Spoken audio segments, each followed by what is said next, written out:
के बारे में, भारत में मुसलमानों के बारे में, क्रिश्चियंस के बारे में, बांग्लादेश में हिंदुओं के बारे में, बुद्ध लोगों के बारे में जो विचार कहे जाते हैं ज्यादातर सच नहीं होते।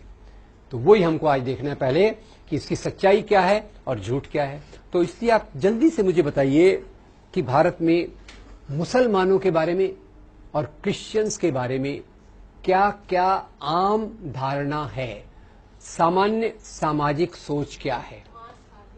मांस खाते हैं, तो मांस खाने से क्या हो गया? गाय का मांस खाते हैं। तो गाय को हिंदू लोग क्या मानते? माता। गाय को माता मानते तो पिता कौन होगा? मैंने कुछ नहीं कहा, आप ठीक है चलिए।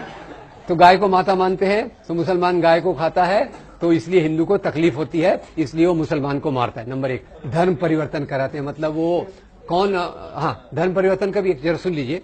दो प्रकार के कहते हैं। एक तो भाई वो ईसाई मिशनरी, वो घूमते रहते हैं बाइबल लेके, कोई भी दिखा तो उसको क्रिश्चियन बना देते हैं, एक। और दूसरा एक धर्म परिवर्तन इतिहास में कहा जाता है। इतिहास में कहा जाता है कि भाई मुसलमान राजाओं ने धर्म परिवर्तन करवाया, ऐसा बोलते हैं ना। इस्लाम में धर्म परिवर्तन किसने कराया? लोगों की मान्यता क्या है? मुसलमान राजाओं ने। औरंगजेब कि सभी मुसलमान राजा वैसे ही थे, ऐसा बोलते लोग। लोग क्या बोलते? मुसलमान राजा आए, विदेशों से आए, काय पे बैठ के आए थे?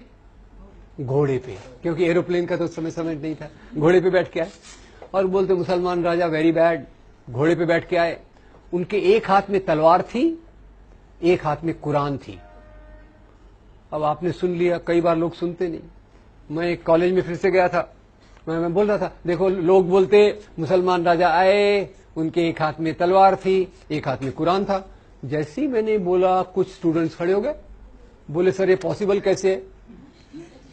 अगर मुसलमान राजा के एक हाथ में तलवार है, एक हाथ में कुरान है, तो घोड़ा कौन चलाएगा?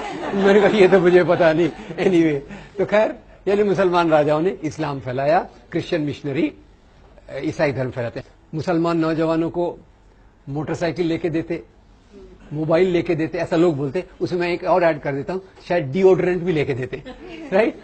और वो फिर जाते, हिंदू लड़कियां उनकी तरफ आकर्षित हो जाती हैं और वो इसलिए मुसलमान बन जाती। तो लव जिहाद एक, ठीक है, इसको लव जिहाद को भी अपन देखेंगे। और एक और जिहाद है, हाँ जी, वायलेंट होते हैं, ठीक है। मैं पहले जिहाद को कंप्लीट कर देता हूं। जिहाद से एक और चीज भी जुड़ी हुई है जो आतंकवाद को जिहाद से जोड़ते हैं। एक्चुअली इसको जिहादी आतंकवाद कहते हैं।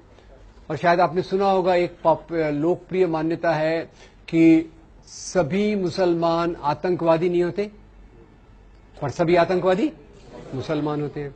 फिर सानिया ने कहा कि वो लोग ये क्या कहा, वायलेंट होते हैं। वायलेंट मतलब आक्रामक होते हैं। आक्रामक क्यों होते हैं? किस चीज के कारण आक्रामक होते हैं? किस कारण से? खान पान की वजह से, मटन खाने की वजह से। अब ये बड़ा डेंजरस मामला है, ये मैं कैसे बोलूं पता नहीं, क्योंकि कल मैंने भी मटन खाया था, तो आपको केयरफुल रहना पड़ेगा। पॉपुलेशन बढ़ाते हैं, ये खतरनाक टॉपिक आपने लाया। अच्छा, कैसे बढ़ाते पॉपुलेशन? ये मीट का फॉर्मूला केवल मुसलमानों पे लगाते हैं, ईसाइयों पे नहीं लगाते। तो ईसाइयों के शायद पेट में कुछ न्यूट्रलाइजिंग सिस्टम है, ये बायोलॉजी में स्टडी करना पड़ेगा। जी पीछे किसी ने, जी गंदे रहते हैं, राइट, गंदे रहते हैं, ठीक है। पर एक और पॉइंट रह गया था, बच्चे ज्यादा पैदा करते। पर बच्चों के पहले, हेलो, बच्चों के पहले बीवियां, कितनी शादियां? 4। चलिए अब हॉल्ट। एक ऐसी मीटिंग में मैं गया, मैं थोड़े आपको किस्से बता रहा हूं, सच्ची किस्से हैं अनफॉर्चुनेटली। तो गया, मैं लोगों से पूछ रहा था, लोग जवाब दे नहीं रहे थे, तो मैंने लोगों को छेड़खानी किया।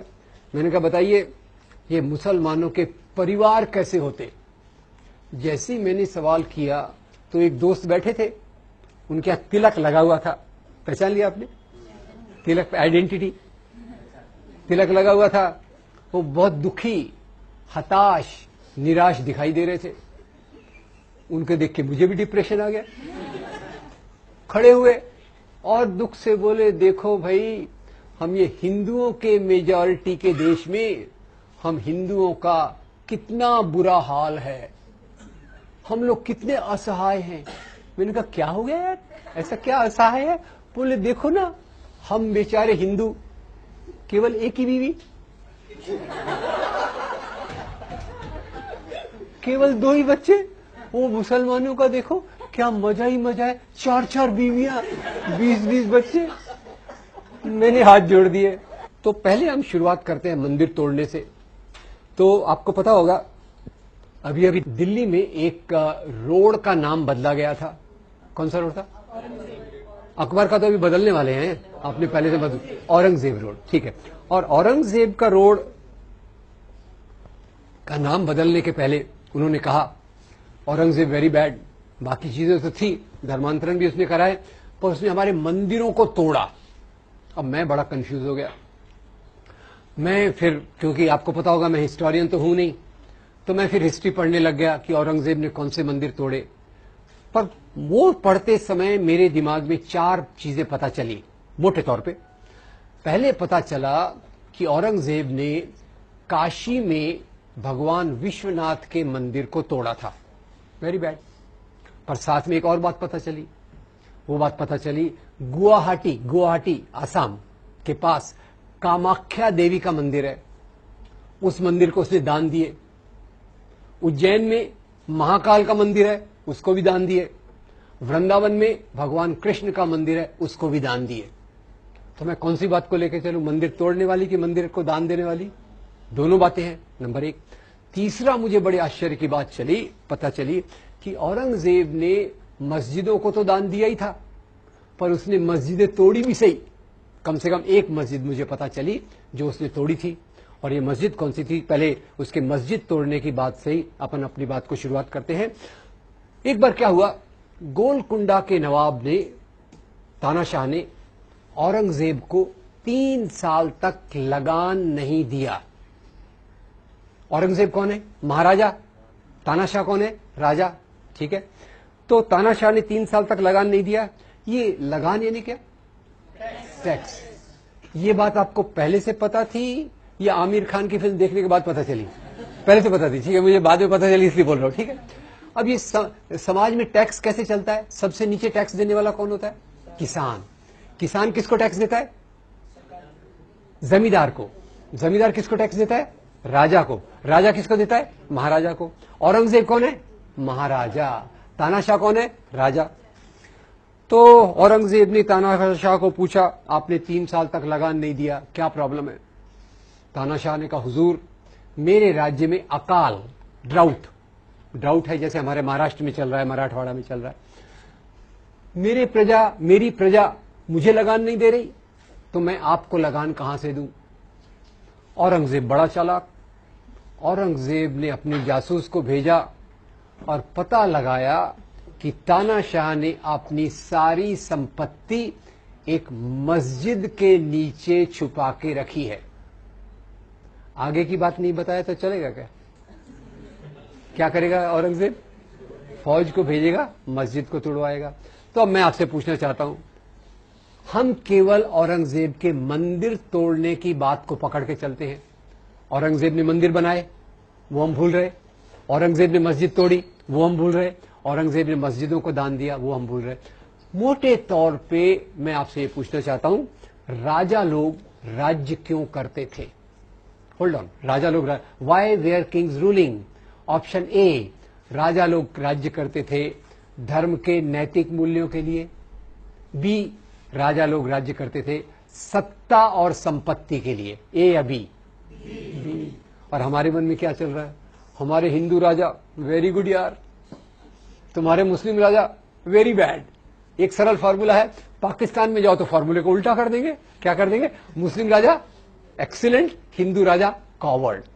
तो ये हमारे जो देखने का तरीका हुआ है, जो राजा को हम धर्म के चश्मे से देखते हैं, ये सही है या गलत है, ये मैं आपसे पूछना चाहता हूं। और इसमें ये भी बताना चाहता हूं कि ये दृष्टिकोण हमारे सामने कैसे आया। इसको कहते हैं इतिहास का सांप्रदायिकरण, कम्युनलाइजेशन ऑफ हिस्ट्री। और कम्युनलाइजेशन ऑफ हिस्ट्री ये कब से चालू होती है? ये चालू होती है 1857 की लड़ाई के बाद। 1857 आपको याद होगा सबको? 1857 की लड़ाई, हाँ, पहली क्रांति। उसकी चिंगारी किसने लगाई थी? मंगल पांडे। उसका नेतृत्व किसने किया था? बहादुर शाह जफर। बहादुर शाह जफर के साथी कौन थे? तात्या साहब, नाना साहब, पेशवा। झांसी की हिंदू मुसलमान मिलके अंग्रेजों के खिलाफ लड़े, अंग्रेजों की सत्ता डगमगा गई और अंग्रेजों ने तब सोचा अगर हमको यहां राज्य करना है तो कौन सी नीति लगाना पड़ेगा? Divide and rule. और वहां से उन्होंने जो इतिहास लिखाया वो अलग अलग रूप में, पाकिस्तान में उसको एक रूप दिया गया, यहां दूसरा रूप दिया गया। खैर, मंदिर थोड़े और देख लेते हैं, मंदिर का तोड़ना। अब एक मैंने बताया आपको औरंगजेब, एक और हिंदू राजा की बात बताऊंगा। एक बार एक हिंदू राजा ने भी मंदिर तोड़वाए। इसके दो घटनाएं मैं बताना चाहता हूं। 11वीं शताब्दी में एक राजा थे, उनका नाम था राजा हर्षदेव। राजा हर्षदेव के काल का विवरण हमको एक किताब से मिलता है, उसका नाम है राजतरंगिणी। राजतरंगिणी के कवि का नाम है कल्हण। कल्हण ने राजतरंगिणी लिखी और उसमें लिखते हैं कि राजा हर्षदेव ने अपने राज्य के दौरान एक नए ओहदे, पद का निर्माण किया। आप ये वर्ड समझ गए क्या? थोड़ा कठिन ऐसे पूछ रहा हूं। ओहदा यानी पोस्ट, ये ज्यादा अच्छा वर्ड है। एक अच्छे ओहदे का निर्माण किया राजा हर्षदेव ने और उस ओहदे का नाम था देवोत्पतन नायक। अब किसकी हिंदी अच्छी है मैं देखना चाहता हूं। इसको संधि विच्छेद करके 3 शब्द इसमें है, एक हाथ खड़ा करके बताइए। देवोत्पतन नायक, कौन बताएगा मुझे इसमें 3 शब्द कौन कौन से हैं? देव, उत्पतन, नायक। देव यानी भगवान, उत्पतन यानी उखाड़ना, नायक यानी अधिकारी। तो वो अधिकारी जो देवताओं की मूर्तियों को उखाड़े, इसका अपॉइंटमेंट कौन कर रहा है? हिंदू राजा के मुसलमान राजा? हिंदू राजा। आगे कहीं उसमें लिखा है, राजा उस अपने ऑफिसर को इंस्ट्रक्शन है, भैया वही मूर्तियां उखाड़ना जो सोने चांदी की बनी हो, जिसमें हीरे जवाहरात जड़े हों। पत्थर की मूर्तियां इन आम लोगों के लिए छोड़ देना। तो क्लियर कट डिस्टिंक्शन हो गया। पत्थर की मूर्तियां मेरे जैसे लोगों के लिए, आपको मैं अपनी कैटेगरी में डाल दूं क्या? पत्थर की मूर्ति आपने अपने जैसे लोगों के लिए और सोने चांदी की मूर्तियां राजा के लिए। तो ये जो राजा, एक और देख ले हम। एक और बड़ा लंबा इससे फ्रंट लाइन में आया था, टेम्पल डिस्ट्रक्शंस इन एंशिएंट इंडिया। इसके लेखक का नाम है रिचर्ड ईटन। रिचर्ड ईटन लिखते हैं कि प्राचीन काल में भी मंदिरों को तोड़ा गया। तो मुझे थोड़ा सोच के जवाब दीजिए, प्राचीन काल में मंदिरों को तोड़ने के लिए मुसलमान राजा थे क्या? Yes, no? क्यों नहीं थे? मुसलमान राजा क्यों नहीं थे? हाँ, इस्लाम था ही नहीं, दुनिया में ही इस्लाम नहीं आया था। इस्लाम कौन सी शताब्दी में आया था? 7th century. 7th सेंचुरी के पहले इस्लाम नहीं था, मुसलमान राजा नहीं थे, तो मंदिर किसने तोड़े? तो रिचर्ड ईटन बताते हैं, जब 2 हिंदू राजा आपस में लड़ते थे, होल्ड, हिंदू राजा आपस में लड़ते थे? Yes, no? मुसलमान राजा आपस में लड़ते थे? ऐसा तो नहीं था। 1000 साल के पहले के समाज में मैं एक हिंदू राजा हूं, कल्पना करने में क्या जाता है, मैं एक हिंदू राजा हूं, वो एक हिंदू राजा खड़ा है वहां, वो मेरे पे आक्रमण करने आ रहा है। मैं उसको बोलूंगा, यार तू भी हिंदू, मैं भी हिंदू, भाई नो लड़ाई। वो मेरी बात सुनेगा क्या? सत्ता संपत्ति के बीच में धर्म कभी नहीं आता। हिंदू राजा से लड़ता था, मुसलमान राजा से लड़ता था। खैर, तो जब 2 हिंदू राजा आपस में लड़ते थे तो जीतने वाला हिंदू राजा हारने वाले हिंदू राजा के कुल देवता के मंदिर को तोड़कर खुद का कुल देवता मंदिर वहां बनाता था। है क्लियर? अपने कुल देवताओं की कोई शॉर्टेज है क्या? काफी है, हर एक अपना अपना है। और ये क्यों करता था? वो जीतने वाला राजा हारने वाले राजा का अपमान करता था। Right, wrong? औरंगजेब गोविंद सिंह के बेटों को बोलता है कि तुम मुसलमान बन जाओ, तो क्या औरंगजेब यहां धर्म का प्रसार कर रहा है कि हारे हुए राजा का अपमान कर रहा है? हारे हुए राजा का, और हमारा खून खौलता है। औरंगजेब ने तलवार की नोक पे इस्लाम फैलाया। खैर, इस्लाम पे मैं थोड़ी देर में आने वाला हूं। पर जीतने वाला राजा हारने वाले राजा का अपमान करने के लिए उसके कुल देवता के मंदिर को तोड़ता था, नंबर 1। नंबर 2, उसी के साथ वो प्रजा को संदेश देना चाहता था कि अब यहां का राजा मैं हूं। राइट? तो ये प्राचीन काल। और मंदिर तोड़ने की अंतिम और चौथी घटना, एक बार मराठा सेनाएं टीपू सुल्तान पर आक्रमण करने श्रीरंगपट्टनम गई। मराठा सेनाएं कौन से धर्म की? हिंदू। टीपू सुल्तान मुसलमान। अब ये सेनाएं गई, दोनों में लड़ाई हुई और ये लड़ाई बिना हार जीत के फैसले के समाप्त हो गई। ये बिना हार जीत के फैसले के समाप्त होने को क्रिकेट में क्या कहते हैं? टाई होना या ड्रॉ होना। लड़ाई ड्रॉ हो गई। मराठा सेनाएं वापस आ रही, बड़ी गुस्से में है कि हम आए तो थे टीपू सुल्तान को हराने, टीपू सुल्तान को हम हरा नहीं पाए। तो आते आते उन्होंने टीपू सुल्तान के राज्य का श्रीरंगपट्टनम का मंदिर तोड़ दिया। टीपू सुल्तान ने उसकी मरम्मत कराई। मैं बड़ा परेशान हूं। मराठा सेनाओं ने हिंदू मंदिर क्यों तोड़ा? हिंदू धर्म का अपमान करने के लिए या टीपू सुल्तान का अपमान करने के लिए? टीपू सुल्तान का। और टीपू सुल्तान ने मंदिर की रिपेयर क्यों कराई?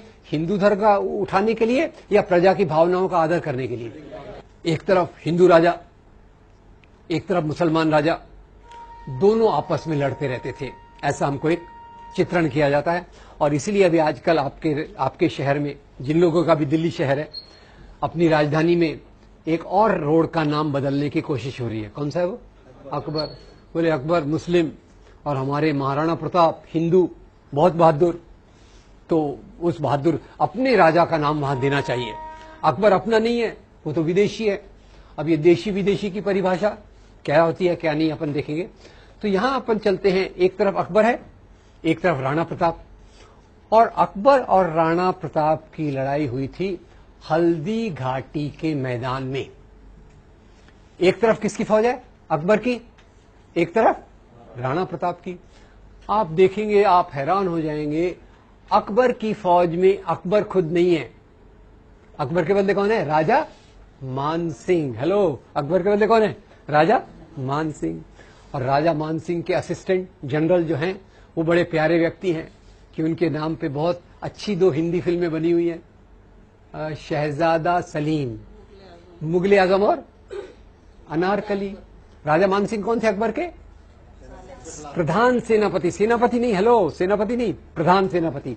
और शहजादा सलीम उनके असिस्टेंट। ये अकबर की फौज हो गई। और राणा प्रताप की फौज में उनके जो सबसे बड़े विश्वस्त थे, उनका नाम था हकीम खान सूर। दोनों तरफ हिंदू, दोनों तरफ हिंदू, दोनों तरफ मुसलमान। तो ये हिंदू मुसलमान की लड़ाई है या 2 राजाओं की लड़ाई है? ये लड़ाई धर्म के लिए है कि सत्ता के लिए? तो जरा अपने प्रधानमंत्री जी को बता दीजिएगा। वो ऐसी उल्टी सीधी क्या फिलॉसफी चल रही, इतनी सरल चीजें हैं और ये लोग समझने से इनकार कर रहे हैं। और यही प्रधानमंत्री जी का नाम आया तो थोड़ा और बता दूं, बुरा मत मानिएगा, उनको बताना मत मेरे बारे में। खैर, अपने प्रधानमंत्री जी आए बंबई, हमारे चुनाव के लिए वोट लेने थे। तो आपको पता है हमारे महाराष्ट्र बंबई में एक राजा बहुत पॉपुलर है। हमारे एयरपोर्ट का नाम, रेलवे स्टेशन का नाम, हमारे बड़े पार्क का नाम शिवाजी। यहां तक कि हमारा वड़ा पाव जो है ना, उसको भी हमने नाम शिव वड़ा पाव कर दिया, तब से वो ज्यादा स्वादिष्ट हो गया। आगे आपको खिलाऊंगा कभी। क्या ये, खैर, उनको वोट लेने थे तो बोले शिवाजी महाराज इतने महान थे कि उन्होंने औरंगजेब का खजाना लूटने के लिए सूरत पर आक्रमण किया। मैं हैरान हो गया। मैं फिर से हिस्ट्री बुक मैंने देखा, औरंगजेब का खजाना दिल्ली में था कि सूरत में था? दिल्ली में था।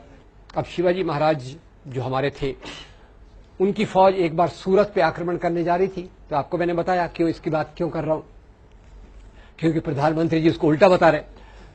तो जब ये फौज सूरत पे आक्रमण करने जा रही थी तो शिवाजी महाराज ने अपनी फौज को 3 इंस्ट्रक्शंस, निर्देश दिए। ये इंस्ट्रक्शंस क्या थे? पहला इंस्ट्रक्शन था, देखो भाई, आप जा रहे हो, रास्ते में हजरत बाबा की दरगाह है। हजरत बाबा की दरगाह को कोई नुकसान नहीं पहुंचना चाहिए। उसके उलट मेरी ओर से हजरत बाबा को ये भेंट, गिफ्ट दे देना। नंबर 2, इसी सूरत में फादर एम्ब्रोस पिंटो का एक आश्रम है। फादर एम्ब्रोस पिंटो के आश्रम को कोई नुकसान नहीं होना चाहिए। नंबर 3, जब आप लूटमार कर रहे हो, अगर आपके हाथ में किसी दूसरे धर्म के मानने वाले की पवित्र पुस्तक, अपन ने पवित्र पुस्तकें देखी, अगर दूसरे धर्म के मानने वाले की पवित्र पुस्तक आ गई तो उसका अपमान मत करो, पूरे आदर के साथ उसको उस धर्म के मानने वाले को दे दीजिए। तो ये हमारे शिवाजी महाराज, और यही शिवाजी महाराज जिनको आज हिंदू धर्म के नाम पे उछाला जाता है। आपको बता दूं, शिवाजी महाराज की फौज में 12 सेनापति थे जो मुसलमान थे। और तो और एक बार वो शिवाजी महाराज की एक कहानी से पूरा क्लियर हो जाएगा कि उनकी क्या राय थी और ये हिंदू मुसलमान का क्या चक्कर है। एक बार शिवाजी घोड़े पे बैठ के जा रहे थे, उनके जासूस ने देखा कि उनकी कमर में तलवार नहीं है। तो जासूस, उनका जो बॉडीगार्ड था, बड़ा डिस्टर्ब हो गया। उसने कहा, महाराज आप कहां जा रहे? तो शिवाजी ने कहा, मैं अफजल खान को मिलने जा रहा हूं। बोले, अच्छा आप अफजल खान को मिलने जा रहे हैं, तो ये बताइए आपकी तलवार कहां है? शिवाजी कहते हैं, भाई देखो, अफजल खान और मेरे बीच में एक समझौता हुआ है, अंडरस्टैंडिंग है कि जब हम मिलेंगे हमारे पास कोई हथियार नहीं होगा। तो जासूस और डिस्टर्ब हो गया। उसने बोला, महाराज जरा नीचे उतरिए। शिवाजी नीचे उतरे तो जासूस बड़े अजीब सवाल पूछता है उनसे, अजीब पर उसका एक मतलब रहता है। तो जासूस बोलता है, महाराज ये बताइए आपकी हाइट कितनी है? शिवाजी हैरान हो गए, ये कोई मेरा रिक्रूटमेंट कर रहा है क्या, मेरे को कोई नौकरी पे ले रहा है क्या? फिर भी खैर बॉडीगार्ड था तो उसको जवाब देना पड़ा। बोले, मेरी हाइट होगी कुछ 5 फुट 6 इंच। बोले, आपकी हाइट 5 फुट 6 इंच है। अफजल खान की हाइट क्या है? अरे अफजल खान तो बोले पठान है, 6 फुट से भी लंबा है। फिर बोले, आपका बॉडी साइज क्या है? आजकल तो बॉडी साइज बताना बड़ा इजी है ना, शर्ट की साइज से small, medium, large, extra large. अब शिवाजी उस समय तो और रेडीमेड शर्ट्स होते नहीं थे, तो शिवाजी ने कहा होगा मेरा साइज मीडियम टू लार्ज है। बोले, अफजल खान का साइज क्या है? बोले, अफजल खान का साइज तो एक्स्ट्रा एक्स्ट्रा एक्स्ट्रा लार्ज होगा। तो बोले, महाराज जब आपको वो मिलेगा बिना हथियार के तो आपका वो गला दबा के आपका मर्डर कर सकता है कि नहीं? शिवाजी ने कहा, यह बात तो सही है। तो बोले, महाराज भोले मत बनो, ये गुप्त हथियार पहचाना आप? वाघ नख, आयरन क्लॉज, ये गुप्त हथियार साथ में लेके जाइए। शिवाजी महाराज ने अंगूठियों के नीचे वाघ नख को छुपा लिया। और ये जासूस का नाम जरा मैं पूछना चाहता हूं आपसे। ये शिवाजी महाराज, उनके जासूस का नाम था रुस्तमे जमान। शिवाजी महाराज के 18 बॉडीगार्ड थे, उसमें से 12 बॉडीगार्ड मुसलमान थे। शिवाजी महाराज घोड़े पे बैठे जा रहे थे। जब जा रहे थे, गए अफजल खान के तंबू के पास पहुंचे। जैसे ही तंबू के पास पहुंचे, अफजल खान ने उनको देखा, जोर से जंप लगा के बाहर आया और जोर से चिल्लाया, शिवा शिवा, और आके सीधा उनके गले पे हाथ रख दिया। शिवाजी महाराज तैयार, वाघ नख निकाला, अफजल खान के पेट में डाल दिया। जैसे वाघ नख अंदर गया, अफजल खान गिर गया, मरने पे आ गया। और अफजल खान की तरफ से उनके सचिव, सेक्रेटरी आए, उन्होंने तलवार निकाली और शिवाजी को मारने की कोशिश की। और वो सेक्रेटरी का नाम भी बड़ा इंटरेस्टिंग है। सेक्रेटरी का नाम है कृष्णाजी भास्कर कुलकर्णी। कृष्णाजी भास्कर कुलकर्णी किसके साथ है? अफजल खान के साथ है। रुस्तम जमान किसके साथ है? शिवाजी के साथ है। तो ये हिंदू मुसलमान का राजा है कि सवाल है कि दो राजाओं का सवाल है? एक सवाल आपको पूछता हूं, अकबर के महल के अंदर एक मंदिर है, राइट रॉन्ग? किसका मंदिर है वो? और जब कृष्ण जन्माष्टमी मनाई जाती है, अकबर उसको बायकॉट करते हैं या उसमें हिस्सा लेते हैं?